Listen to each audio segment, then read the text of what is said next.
Good morning, everyone. I'm just straightening this out a tiny bit. Welcome to Courageous Conversations.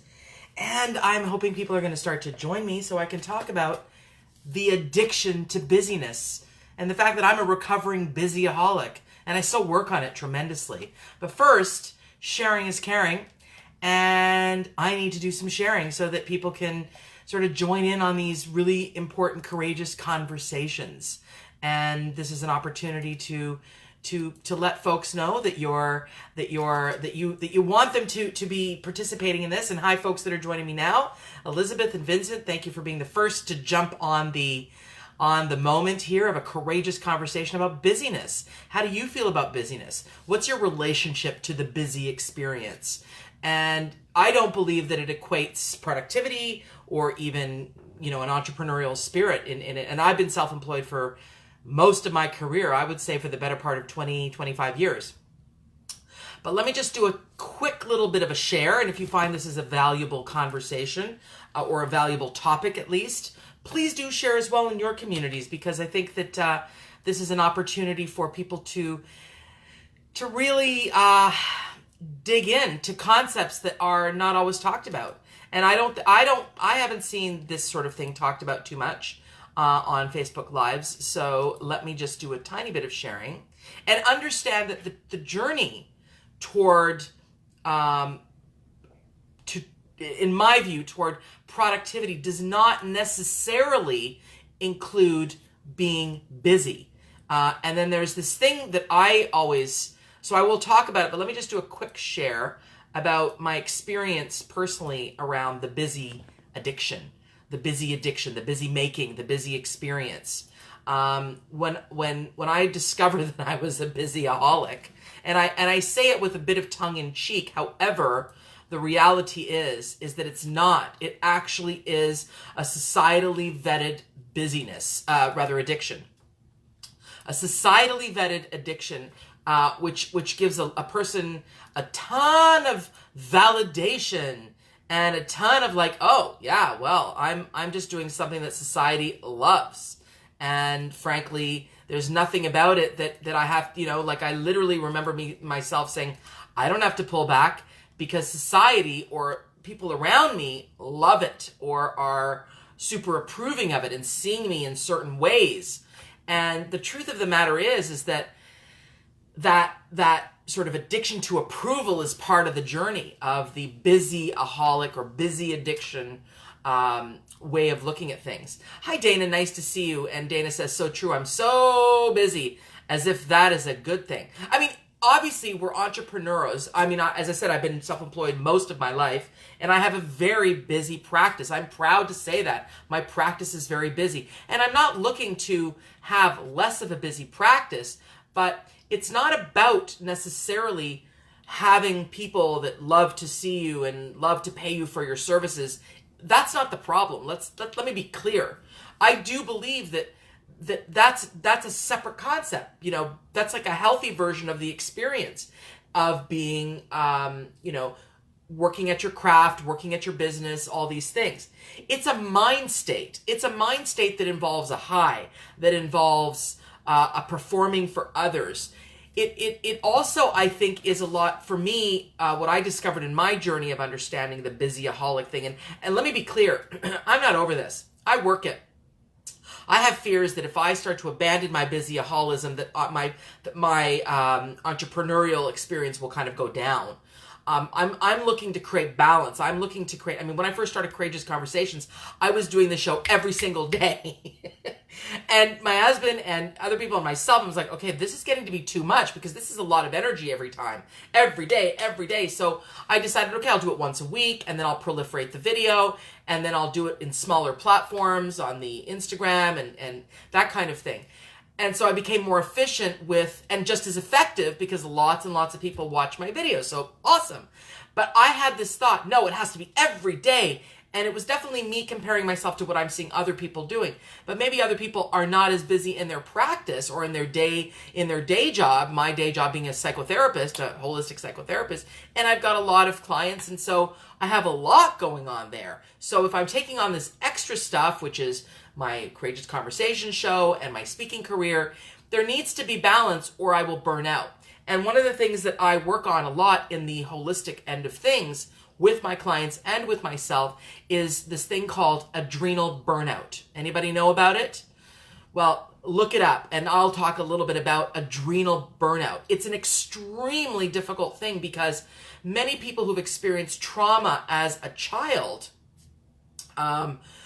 when they experience the trauma as a child, and anything can be trauma. It doesn't necessarily need to be violence. It can be a sense of abandonment. It can be a sense of heavy-duty working parents who can't give you love and attention because they're so busy. So it doesn't necessarily need to be the horrors, although those are absolutely part of this conversation. But childhood trauma, whether it's physical abuse or verbal abuse or chaos or moving a lot or having to change schools a lot, or all those things. Hi, everybody who's joining me, Dana and Douglas, and all the different people that are coming on. I really appreciate you joining me, and please share this if you feel this is important or that it resonates with you. But the truth of the matter is that the trauma childhood will set a person up to having a burnt out adrenal system, which can do something to the endocrine system. I'm a holistic person, holistic psychotherapist, and I have 8 years of study in all of these fields. So in addition to my psychotherapy, so the truth of the matter is that there's a holistic way to look at a whole person. I don't just work with their mind, or their emotions. I'm working with their mind, their body, their endocrine system, their hormones, all of it. And so when we have that as a platform, we become we become addicted, and we normalize the experience of being in a state of limbic activation. Limbic is our fight-flight system, and it's like, we need to experience that. Let's go, let's go, let's go, let's go. That's what's normal. And that when there's not that, I can recall myself feeling depressed when I'm perfectly fine in my business. All is well. But I'm not in that state of limbic activation and adrenal activation. And then I'm feeling depressive. And I notice this a lot with clients as well, whereby they are in this, adrenaline junkie world, and they are vetted that is seen as really a preferable way of being. And then when they realize they're getting sick and their immune systems are compromised, and they're just, not as effective in their entrepreneurial endeavors, or just generally they're kind of missing stuff, and too many plates in the air, the circus act, plates, and like just too many plates in the air. But that is something that makes them feel good, makes them feel valuable, makes them feel like they're worthy and doing and all this stuff. And then a kind of a depressive feeling coming over when that's not happening. Caroline says addiction to approval is tough when the person no longer is alive. Absolutely. You need audience. You have great energy. You make me think hard. Thank you. Now to make some good, healthy changes. Had huge drama as a child. Exactly. And Caroline, you may be one of these people like me that as the huge drama as a child is something you normalize. You just normalized that experience, and therefore it became part of the way you do life. And certainly it was the way I did life. And full disclosure, I can't be bullshitting you guys. I still have to work on these things. Good morning, Lena. Nice to see you. I still have to work on these things. I still have to work on slowing my speech down, slowing my day, the way I started to take Fridays off years ago when I realized I'm just going to fill every day. Every day that is available, I will fill. I will fill it with things, with people, with clients, with situations. So I started to take Fridays off. This was years ago when I was trying to get pregnant. And somebody just told me, one of the practitioners that I was working with, told me, if you do not relax, Victoria, you will never get pregnant. Now listen, I never did get pregnant. That was my talk in Speaker Slam. However, it served me tremendously because I knew that I was an adrenally exhausted person. And so I have gone about the business of, I do a 4-day week, which is so helpful to me. Because my Friday, I will still fill it with stuff. but it'll be stuff that's a little, that has more to do with, less to do with others and more to do with my process, my writing process. Maybe I'll see my therapist on that day. Maybe I'll go get a pedicure on that day. And I incorporate exercise every single day into my life. It's a must. It's why I start my day later, so that in my mornings, so I'll have my mornings that will absolutely, I sort of bow to the God of my mornings. And my mornings are, I don't like to get up extremely early. I used to do that, but I don't do that. I like to just sort of linger my morning away a little bit. I like to do a courageous conversation on Wednesdays. I like to get to the gym by around 10:30, 11 o'clock, depending on my day. I like to spend about an hour there. And then I sort of get ready, and then I get to the office, and boom, I got an itchy nose, which usually means that I'm on to something, right? And then I get to once that happens, I'm there till 7:30 or so, sometimes 9. But I feel a kind of an energetic now in my life that isn't so, I have to be up early to be this productive person. That has fallen away, thank God. I honor my circadian rhythm, which kind of tends toward later. I like that experience. Not everyone does. Many people say that to be a good entrepreneur, you need to be getting up at freaking crack of dawn. Yeah, well, good luck to that. I'm not doing that. That's not me. I got to do me. And that's part of the recovery. It's like not everyone, I'm not in simpatico with people that say that the only way you can be productive is to get up early. It's not my thing. But I have found my rhythm, and that has calmed me down. And that is what I look to tell people when I experience the very common societally vetted addiction in a client, which is this addiction to adrenaline and limbic system activation and busyness for the sake of busyness. And then they're not well, and they're missing things, and they're sick, and they're not feeling good, and life and their relationships are suffering. So the key tip out of that is to really honor yourself. Honor your own innate rhythm. And you need to slow down to know what that is. I had to slow down to understand what it is for me. It isn't like it is for you. Each one of us is individual. My Fridays off was a big scary risk that I started to do, but my gosh, what an amazing thing it is to not work on Fridays, or not be at the office on Friday. And in the summer, let me tell you, I'm taking that. I'm working at a beach. I'm chilling like a villain. Or it's such a bad statement. I'm chilling like a villain. I'm just chilling like Victoria likes to chill. And so Caroline says, had to learn to stop the depression vortex battle plan. Good job. And to fill my day doing what I like to do. And, goddess of good health, good stuff.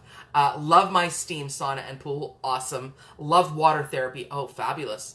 And I find it very healing. So that's really, really good. And Lena says, my rhythm has changed with age and have burnt out, and having burnt out my adrenal glands. Exactly. This is the thing. And how do you know you're in adrenal fatigue? Well, a lot of what will accompany adrenal fatigue will be a walking through molasses kind of energy, or sometimes it's restless leg syndrome, or feeling kind of depressive when you're slowed down. I find that in my office, as I slow a person down with a visualization, with some of the body work that I do. Hi, Vanessa. Hi, Marta from Portugal, my beautiful cousin. I find that the slowing down will sometimes bring tears, bring depressive energy, or a feeling of sadness. You know that when people get afraid of feeling their feelings and will be so busy to not feel, certainly that was one of my issues, so busy not to feel, that's an example of adrenal blowout or adrenal fatigue. Couple of really good herbs, adaptogenic herbs to think about. Rhodiola is very, very good. I love rhodiola. I like ashwagandha. These are two really good ways to help that adrenal gland calm itself down. Dr. Lorna Vanderhaeg, who is a naturopath out of BC, has a product line, and in that product line is called Adrenal Smart. I take Adrenal Smart every day. Adrena Smart, excuse me. But it has the ashwagandha in it. It has the rhodiola in it. And I think that the most important thing is the willingness to feel your pain or your sadness or your fear when you are slowing the F down. And that slowing down can involve a combination of, slowing the breath down and, do it with support, because you will start to feel what I have felt when I started to slow down, when I started to take my Friday off, when I started to say, okay, F it, I just have to honor my circadian rhythm as to how I do it. I'm not getting up at the crack of dawn. I'm not doing these things. There is like a fear reaction, a shaking in my boots kind of reaction. Anytime I tell anybody who wants to slow down, busyness does not equate, in my opinion, productivity or entrepreneurial spirit. Busyness is a state of being that is causing adrenal burnout. So you can be productive and have full days, but it's not in a spirit of addiction in which you're getting a high and an avoidance of other things. That's the unhealthy version of busyness. Addiction is avoidance of feelings. And also the other thing for me was equating busyness with value, that my value was equated or directly proportional to how busy I am. And I still battle with that a bit, so full disclosure. So I never like to BS people. It's like, it's still something that sits in me. Oh, if I'm not busy, then what does that mean? But I do have a very immediate process that says, listen, it's not about, your value. And I want to say to everyone, your value has zero to do with what you're doing, what you're thinking, or what you're saying. Your value is just because you're you and because you exist on this planet. The trauma childhood will tell us and create a syndrome within us. You need to be the hardworking child, the hardworking baby, the productive, love me because I'm productive energy. And often the family culture will involve this experience of approval based on performance. And that will set up a person to be so conditional in terms of how they feel they can self-value, because they've learned from the family of origin or from the family culture that I'll only really give you kudos or approval if you perform for me. So that sets up this patterning of the hardworking child, the hardworking baby. And so this is a patterning that later on in the adult world becomes can't just chill out, can't relax, because relaxing equates non-productivity, which equates non-value, which is a bullshit story you're telling yourself, essentially. So I feel like there's this undoing of the workaholic or the busyaholic, and that to treat it like an addiction is the key. Treat it like an addiction. You've got to look at what the high is when you're busy, busy, busy. You got to look at what you're avoiding. You got to look at what you're actually trying to accomplish with that. Is it control? Is it love and approval? Or is it all of the above? And so that means in all addiction work, anti-addiction work, it's really finding that center within yourself that says, I'm valuable, I love myself, and I'm worthy of all of that, regardless of what I do, think, or say. And that I can still be effective, I can be productive, I can be entrepreneurial without a limbic activation, adrenal activation. It's a more relaxed way to approach life, and it is an incredibly change in way of experiencing your body, your mind, and your soul. And Caroline says control, which I guess what you're saying is in response to what is it that happens when you're going toward that patterning. Got it. Yeah. And for most of us, but control is a symptom, Caroline and everybody, because you want to strip down why do you need to control so much? And I know for me, control came from fear of loss, fear of abandonment, fear of losing people. And so control is actually, you got to strip it down further. Why do you need control?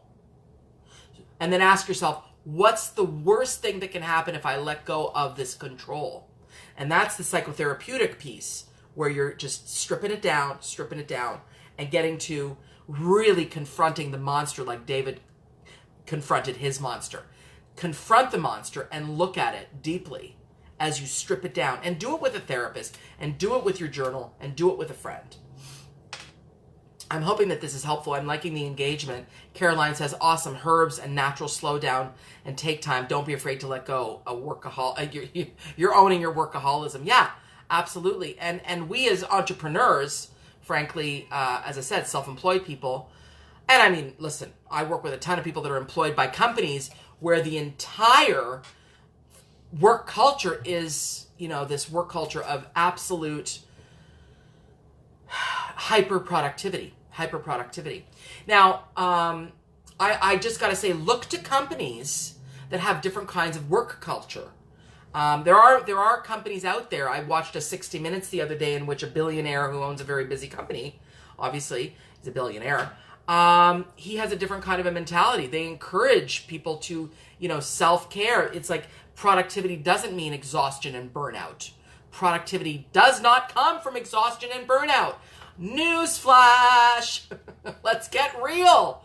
When you're exhausted and burnt out, you are not as sharp. You are not as good to go.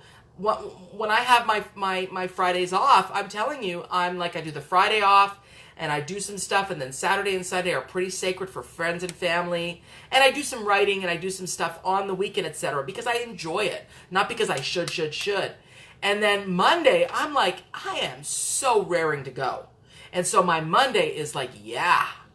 And then I've determined over the past number of years that July's and August I take even shorter weeks. So I have really busy midweeks, but then I have sort of bookends of off time because, we live in Canada. We don't have good weather that often. So when there's good weather, you better believe I'm going to take some time off and enjoy it. So why? I don't want to feel resentful toward life.